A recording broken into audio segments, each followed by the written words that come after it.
Bab 094. Men. Beliau menatap Arman di sampingnya dengan serius. Saat usiaku masih muda sepertimu, aku juga sangat suka giat malam seperti ini. Tapi, masa itu sudah selesai, jangan terlalu diforsir. Aku tahu kemampuanmu dan insya Allah kamu adalah calon kepala Bareskrim selanjutnya. Ucapan sang komjen, seolah tak lagi terdengar oleh Arman. Ia hanya fokus memandangi mobil sport hitam yang baru saja melewati gerbang. Setelah beberapa saat, ia segera menyusul. Angga sedang duduk di belakang kemudi, menyetir dengan kecepatan sedang. Sedangkan tangan kanannya memegang ponsel di depan telinga, bicara dengan seseorang di ujung telepon. Barang batal masuk malam ini. Untuk sementara pantau terus. Cari jalan masuk yang memungkinkan. Panggilan telepon itu terputus. Saat hendak meletakkan ponsel di laci dashboard. Perhatian Angga tertuju pada spion mobil, melihat sebuah mobil hitam tanpa plat nomor, mengikutinya dari belakang. Instingnya bekerja dengan cepat, dan mulai berpikir apa yang mengikutinya adalah musuh atau malah mata-mata dari Amerika. Niat untuk pergi ke suatu tempat pun ia urungkan. Berbelok pada salah satu kafe yang terletak di sisi kiri jalan. Menyadari jika Angga mulai sadar telah dibunti membuat Arman terus melajukan mobilnya melewati kafe tersebut. 58. Men, sepertinya dia tahu kita buntunti. Ucap beliau seraya menoleh ke kafe itu. Saya sengaja ingin melihat responnya dan sekarang keyakinan saya semakin kuat.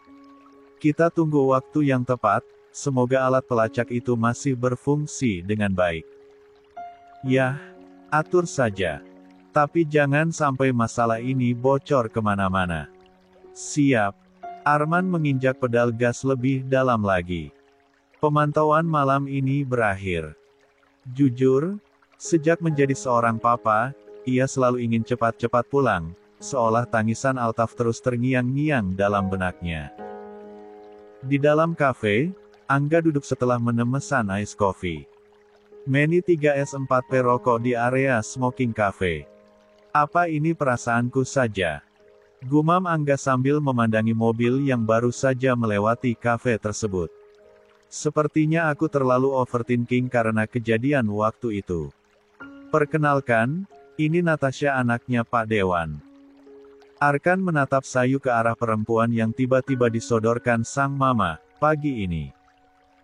Bahkan ia baru saja bangun, berantakan, tapi sudah dihadapan dengan cobaan yang membuatnya jengah. Salam kenal, Kak Arkan. Bukannya menanggapi, Arkan tetap geming dengan ekspresi datarnya. Dia baru bangun tidur, jadi belum connect. Ayo duduk dulu nak. Setelah ini kita sarapan sama-sama. Ma, rahang wajahnya semakin mengencang, kesal. Sejak kapan Mama menerima orang lain sarapan pagi di rumah ini? Bukannya Mama bilang tidak bisa makan dengan orang asing.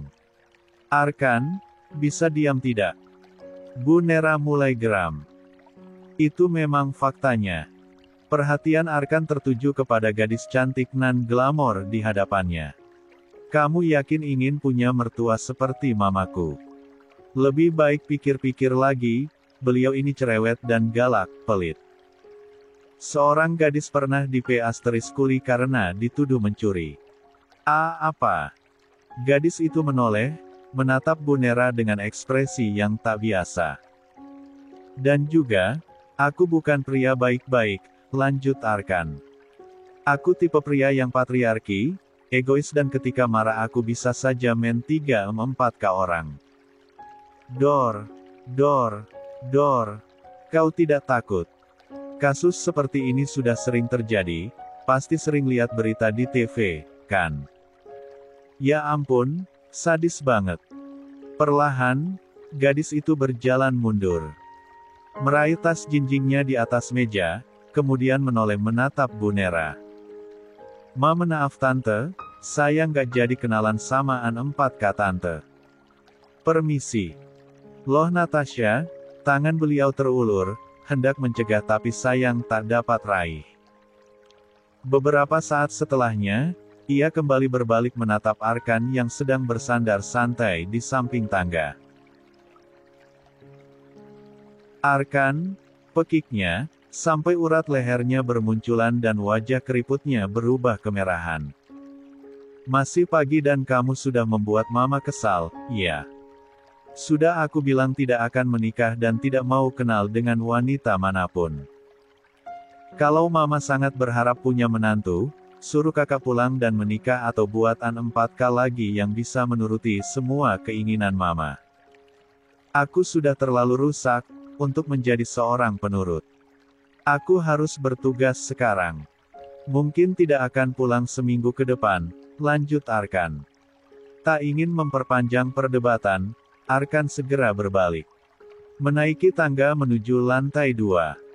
Dasar An 4K sialan. Pekik Bu Nera saat memandangi kepergian Arkan. Dikasih yang kaya raya tidak mau. Keras kepala, sok bijak. Sama saja seperti ayahnya. 59. Tak ingin berhenti di situ saja. Bu Nera terus memaki putranya di depan pintu kamar yang terkunci dari dalam. Meluapkan emosi sambil memasteriskel pintu dengan telapak tangan. Dari dalam, Arkan tetap melaksanakan aktivitasnya. Mandi, salat duha kemudian memakai pakaian kasualnya. Mental yang terbangun kokoh sejak kecil, membuatnya tak goyah meski diterpa badai prahara. Anak tidak tahu diri. Sentak Bu Nera sesaat setelah Arkan keluar dengan penampilan rapi. Apa kamu tidak ingat bagaimana susahnya mama menyekolahkan kamu sampai setinggi ini? Hah. Langkah Arkan terhenti di ambang tangga atas. Berbalik menatap sang mama yang tak hentinya meluap-luap seperti ada kobaran api di wajahnya. Seluruh keluarga juga tahu, kalau yang membiayai sekolahku adalah Oma Lusita dan Bang Arman. Meski begitu, lanjut Arkan. Berusaha mengontrol diri agar tidak terbawa emosi. Bukan berarti aku lupa diri hingga tak sayang orang tua. Aku hanya sedang muak, sangat muak.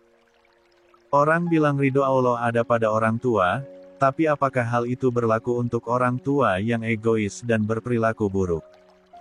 Kurang ajar.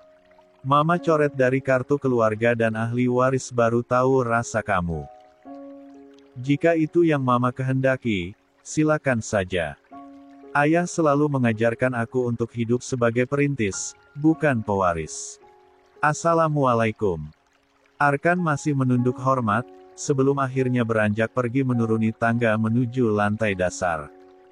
Ah dasar. Kepala yang tiba-tiba terasa pening membuat Bu Nera memijiti tekuk lehernya. Seharusnya dulu aku nikah dengan konglomerat.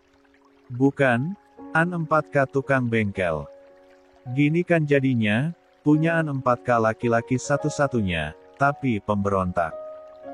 Arkan kembali mencoba fokus. Melupakan perdebatan part kesekian kali dengan sang mama. Ia baru saja selesai membeli hadiah di toko perlengkapan B4Y. Niatnya, hari ini datang ke kediaman keluarga Andi Malarangeng untuk mengunjungi keponakannya yang baru lahir sekalian memanfaatkan kesempatan untuk menyelidiki kasus yang sedang dijalankan Arman, dan ia pikir, Chelsea pasti tahu sesuatu mengenai misi itu. Sesampainya di depan pagar tinggi rumah yang dijaga ketat oleh orang berseragam hitam, ia segera turun dari mobil sembari menenteng hadiah yang ia beli tadi. Anda yang waktu itu, kan? Mau apa lagi ke sini? Maaf karena saat itu lupa memperkenalkan diri.